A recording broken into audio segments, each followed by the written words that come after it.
Dzisiaj muzyka country. Dlaczego muzyka country? Cóż, ciekawi Was być może, z jakiego klucza dobieram płyty do tych moich opowiastek. Otóż z takiego, że wybieram płyty, które lubię i które mi się bardzo podobają i które są tutaj w zasięgu mojej ręki na podręcznych tutaj półeczkach. Te półeczki się w pewnym momencie skończą, to zobaczymy, co będzie dalej. No i cóż, i dzisiaj wylosowała się taka oto płyta. Jeśli country to Nashville, a jeśli Nashville, to jest to także tytuł płyty Billa Frisella. Ta płyta wyszła, nagrana została dokładnie 30 lat temu, wyszła rok później. To jest reedycja z 2018,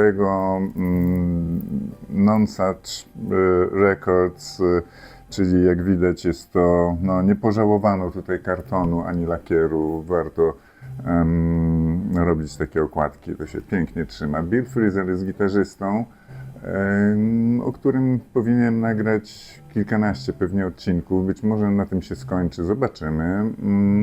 Tutaj gitarzystą jazzowym, około jazzowym, eksperymentalno-jazzowym, elektrycznym, akustycznym.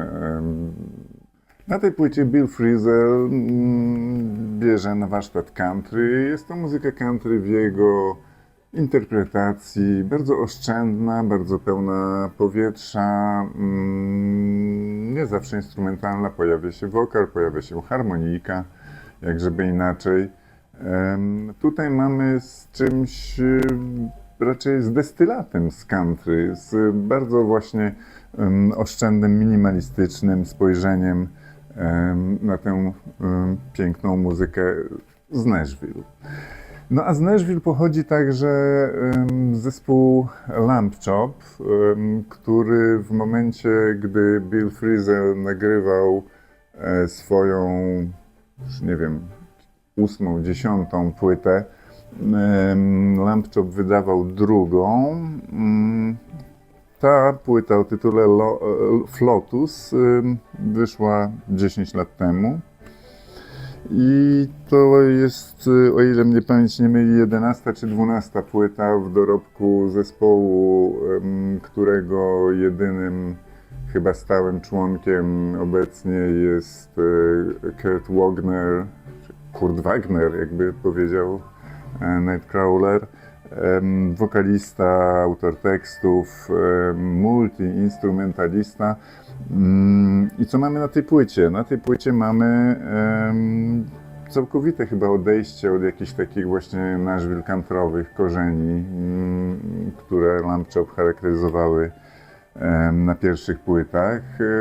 Jest to w głównej mierze muzyka elektroniczna. To są żywe instrumenty, ale generalnie mamy do czynienia tutaj z dość śmiałym sobie rozporządzaniem elektroniką, pulsującymi rytmami i autotunem, którego Wagner używa tutaj, może nie w nadmiarze, ale zbliżając się do tej granicy.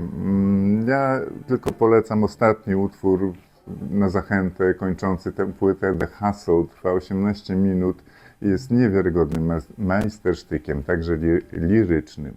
A jeśli mowa o Lamb Chop, to inna płyta, która została wydana również 10 lat temu i również ma country w tytule, a autorem jest William Tyler, czyli gitarzysta, który przez chyba ponad dekadę w tymże Lamb Chop grał.